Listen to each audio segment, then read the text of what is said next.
All right, so now that we got through what you doing, we've got a review for you, and then we've got Pinnacle. Yeah, Pinnacle of Filmical. I love that stuck. It's so dumb. But anyways, let's go. Because we're dumb, Dave. I know. Well, let's talk about our standard review this week. This week we are going to review the HBO original. What does he say at the beginning? HBO original. Well, yeah, it's not a TV show, David. It's HBO. It's HBO. we're gonna give our standard review of season 1 of Westworld. It just recently ended. Be aware, we are going to spoil the hell out of this, and this show is full of surprises, just like any HBO show is. Most HBO shows, dramatic HBO popular shows. So be aware, if you have not seen the show, tune out, go watch all 10 episodes, come back, because it is. We'll get. I know, it's so good. You know what I think about intros? Like Netflix, HBO, like their intros are so done. It was such care that it's like the show has to be good, right? Like, yeah. You know what I mean? Like someone took. Like, it's perfect. And the music is... Like, I think of Game of Thrones. Like, it's everyone knows the music. Well, the soundtrack came out to this, actually, I think last week. And I've been listening to that, Moana, and this freaking Zelda soundtrack. I like the three things I can't stop listening to. All right, so we're gonna talk about what Westworld is in general, and then we'll give our review, and then we'll start... we're just going to spoil it generally. So, obviously, Westworld, if people are just not going to watch the show, it's about... essentially... Go ahead. No, I forgot I watched the Westworld movie. I was going to talk about it. Oh, we'll talk about that, too. Yeah. I haven't seen it, so I don't mind you spoiling it either. It's from the 70s, right? Yeah, it's not very good, but it's fun. Yeah, exactly. Well, it's colored because of this show too. So the show it's a book that was originally written by Michael Crichton. Yes. Who is obviously most well known for to theme parks. Yes, Jurassic Park. He wrote Jurassic Park. Yep. So he wrote this book. It's essentially about a theme park, a gigantic, think like Truman Show style theme park. It's gigantic. It's like a world in and of itself, where half of the people that are populated in it are robots, and they are called hosts, and they are essentially put there to entertain the guest in different tasks and events that go on, and they're kind of like real world people. Like, yeah, think, instead of you go to Disneyland, right, and you see you go into Frontierland, right? Think of that, but all the 100 square mile plus park of that.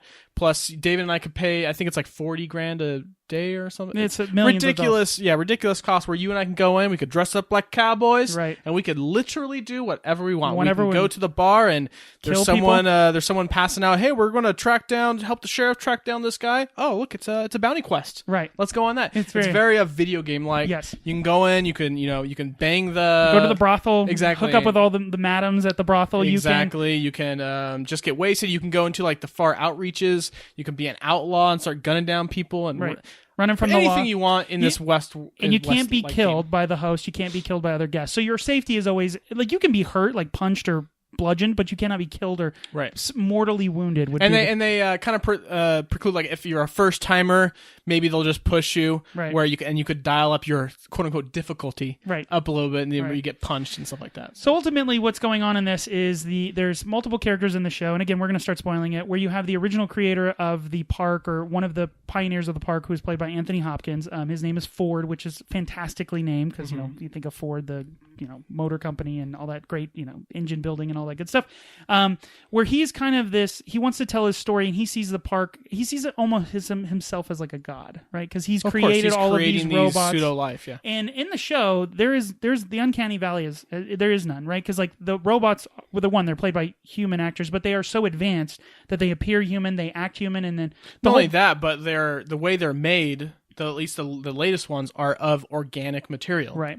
So they have bones and blood and all this kind of stuff. And so there's been updates to these hosts, as they're called reveries, and these reveries are things that are like little idiosyncratic ticks to each character, and that's what makes them more human, or at least perceived to be more human. Right. And ultimately, you get those reveries happen by looking back at past memories. Right. Think of the idea. There's this idea of genetic memory, even in humans. This idea that like people have deja vu, and it's like, oh, was that like memory that your parents had, and it's somehow encoded in you and your genes? Let's say every episode of our podcast at 1 hour, David hit me in the face. Right. So after 10 episodes, when I start seeing that we're getting to an hour, I may flinch. Right. Just because you remember. Because I'm expecting the hit. Right. That's kind of like what. And so these characters, what ultimately happens in the show, if you're a host, is like something terrible might happen to you, and then your memory, quote unquote, your memory banks are wiped because you're essentially a robot, a computer. But if it's something traumatic, those reveries allow you to remember that really traumatic moment. Ultimately, and we remember things like, oh, I remember 10 years ago when X happened. I don't remember like the exact details, but because these are traumatic robots. Right.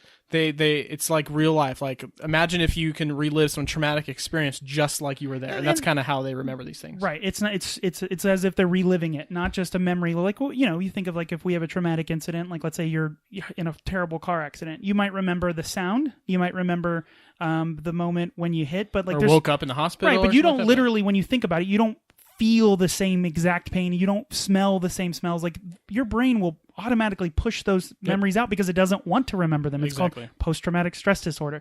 The problem is that the reveries in these robots are ultimately making them, one, getting closer to being sentient. That's one problem with them. And then two, these having exact memories it's kind of, you feel for the robots, right? And that's ultimately what the show is about. It's stuff starts to go kind of crazy with these hosts, and these reveries are ultimately making them more sentient. They're starting to feel, they start to actually act more human, right?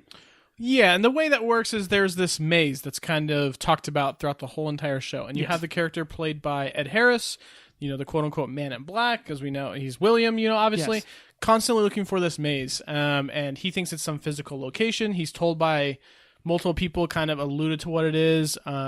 And it turns out what the maze is, and he's told all the time, like, the maze is not for you. It's not made for you. But that sounds like it's made. Anytime someone says it's not for you, it's like, yes, it is. Yeah, and I want it even more, right? Right, and, we learn about William and his kind of history with the park and all that stuff, and I think he's almost, like, addicted to finding this maze. Right. Obviously, it's 30 years of him going back to the park, and he owns over 50% of the park. Yep. So he can kind of go and do whatever he wants. And the maze, what turns out at the end, the maze is pretty much, if you're a computer, right, you type in, I'm going to open up Microsoft Word, and your programming tells you, okay, well, we're going to open this up, blah, blah, blah, here's Microsoft Word, right?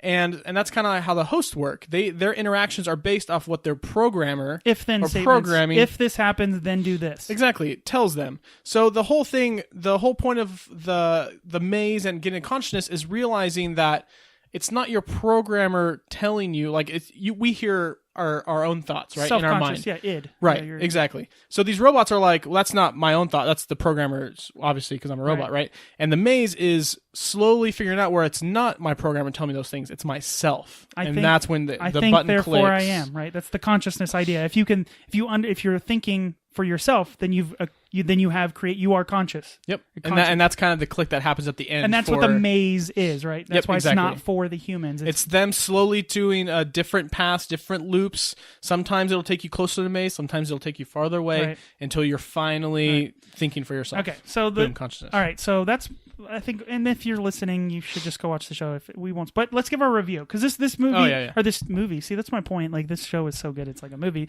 Thumbs up, fantastic show. You should go watch it again, whatever. Thumbs to the side is good show. It's meh. I mean, I'd watch it, but I wouldn't recommend it. It's only 10 episodes. Maybe think of like view cute, screw it. Yeah, and then thumbs down. Don't.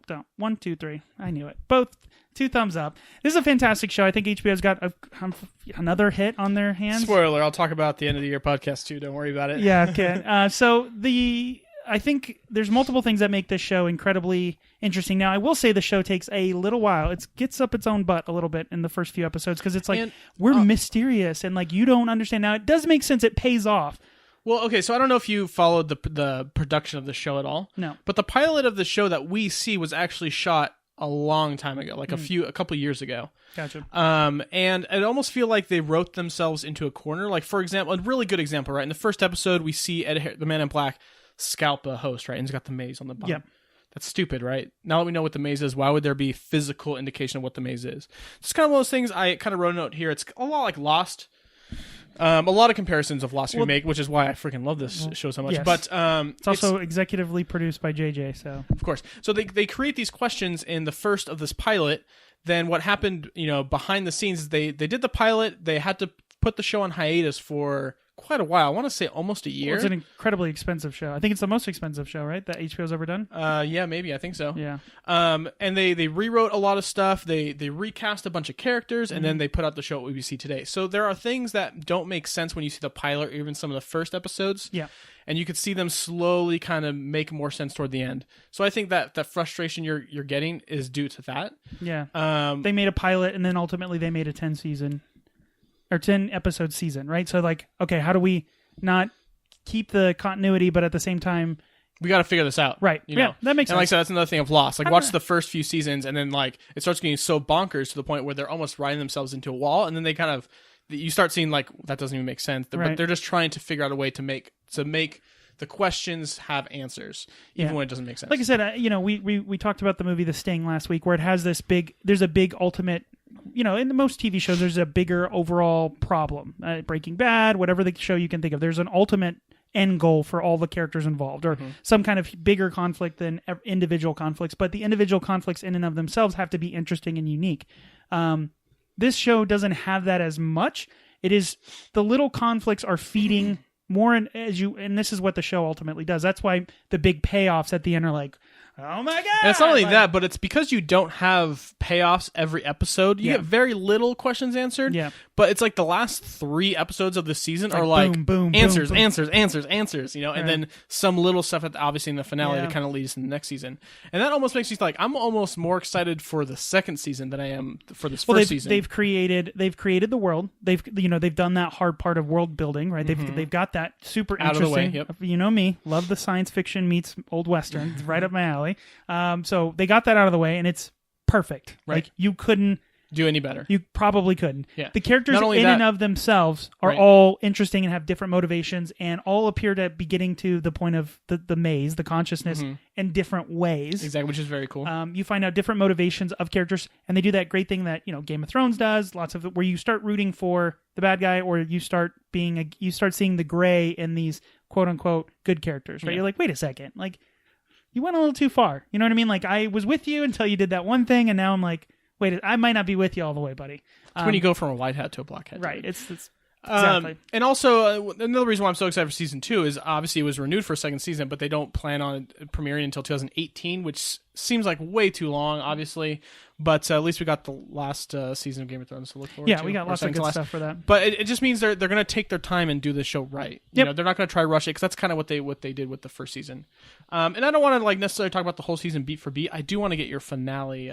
Yeah, so at the very end you have Anthony Hopkins, which I ultimately think was a good idea, because one, he's probably the most expensive actor of all of them in relation to what James Marsden. They got freaking Cyclops. No, he's not he's not getting a check like Anthony Hopkins gets. Now, Anthony Hopkins, unfortunately, in my opinion, I think actually makes a show what it is. So the dismissal of his character, he might be a robot, he might not. I don't know. He's dead. I think so too. He too. has to be. I think so too. If he's alive because he's a host or whatever kind of trickery they pull, sucks the fun out of the stakes that the finale puts. Right, that's my point. Yeah, and narrative and all that stuff. Right, and that's why I'm saying I think ultimately they shouldn't be able to do that. So I think for me the thing about the show, why it's so good and why it's so enjoyable, is because Anthony Hopkins, which is scary because now you've removed him from the show. So I don't know if the show. Hopefully the world building and the characters. There are other really fantastic actors. They've set up enough different storylines now with these solid characters like Maeve's character, obviously Dolores and all that stuff. Yeah. Some really good characters moving forward that I think. And also, I don't think it's the last time we'll at least hear his voice. I think he'll. Yeah, I think there'll be flashbacks too. But I just ultimately, I think for them, it's also an easier out to just kill off a character and then not have them in the show anymore. You know what I mean? It just makes more sense. Yeah, and it just made thematic sense as well. I mean, obviously, we saw Arnold kind of go in the same way. Right, exactly. And the whole show, the whole season, it's like, wow, this, Dr. Ford is such a freaking dick, dude. And not only that, but like he's evil. He's got this serious God complex going on. And you realize by the finale is, he was kind of being a dick, but to good means. I mean, you think it was him and Arnold kind of going against each other. Arnold for consciousness, Ford is like, no, we're not going to do that, therefore our pleasure. And by the end of the finale, you realize, no, Ford aligned with that.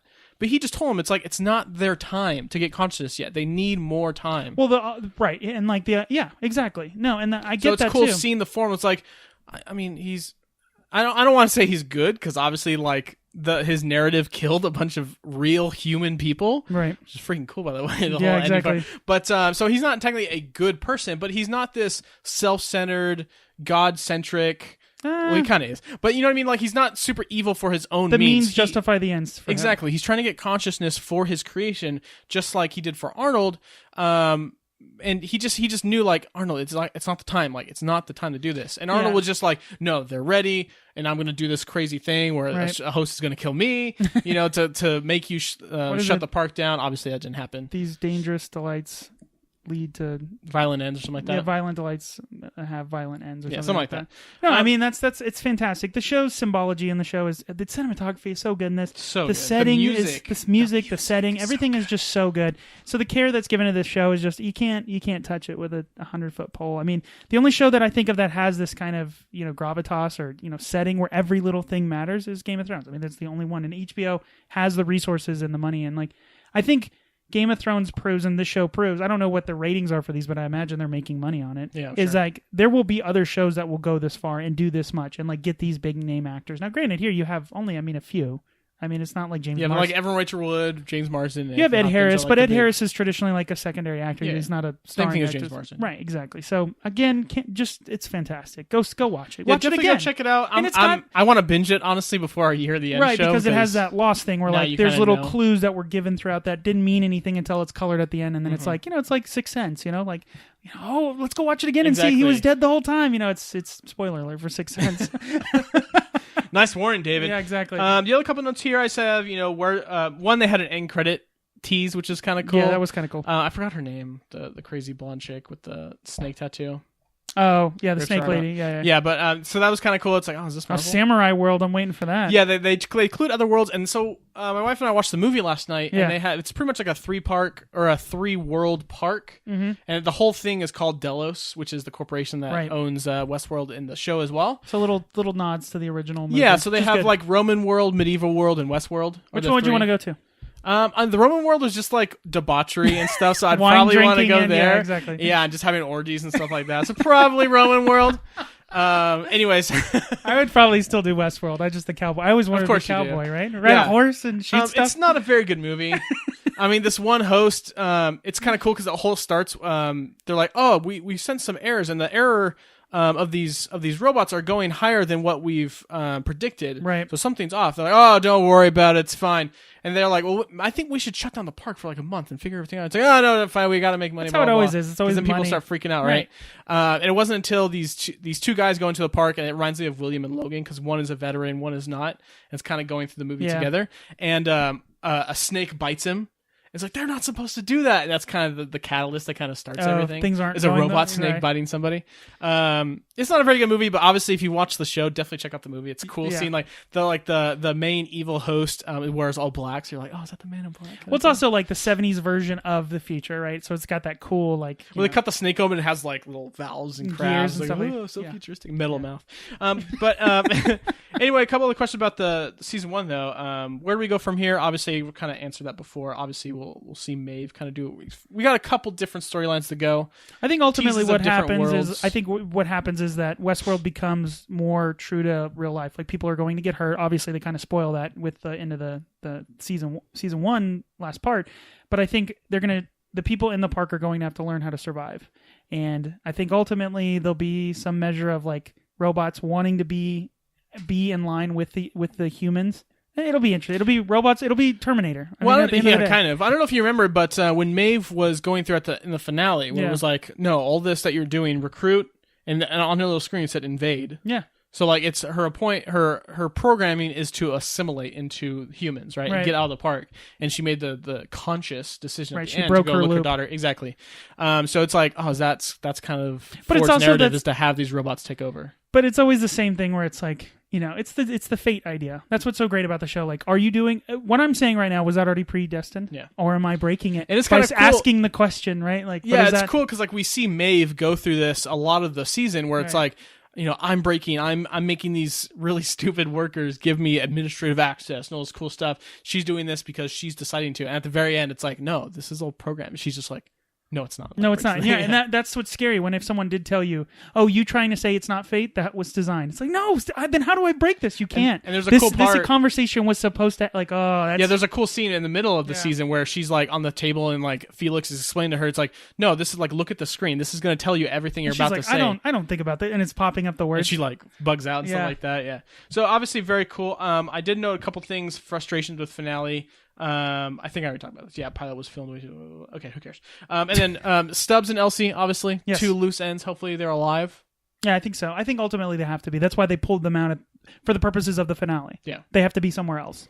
Yeah. Anyway, yeah, I'll probably be talking about this again. Yeah, at the year end definitely again, so. check it out. Definitely check it out. Okay, so let's wrap up the podcast with we're continuing our breakdown of the top 100 movies of all time. We are now at number 87. The Stanley Kubrick. What is it? Action sci-fi thriller. Action sci-fi. Oh, it's a war drama, David. Yes. Rated R. 1987 Full Metal Jacket. Yes, Full Metal Jacket. So